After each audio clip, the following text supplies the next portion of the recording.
అందరికీ praise lord. ఈరోజు నేను మీతో ఒక విషయాన్ని పంచుకోవాలని ఆశపడుతున్నా.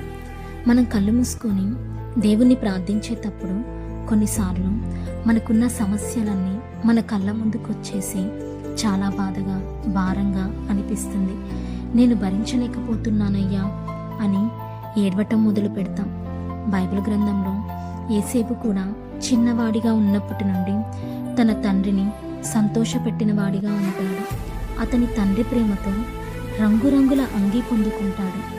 కానీ ఆ తండ్రి ఇచ్చిన ఆ రంగురంగుల అంగీ యేసేపు జీవితాన్ని సంతోషమైన చెయ్యలేదు. కానీ ఆ అంగీ తన అన్నలను అసూయపడేలా చేసింది. తన అన్నలు తనను గోతిలో పడేసేలా చేసింది, అమ్మేసేలాగా చేసింది. కానీ చివరికి యేసేపు ఐగుప్తి ప్రజల అధికారిగా నియమించబడతాడు. అలాగే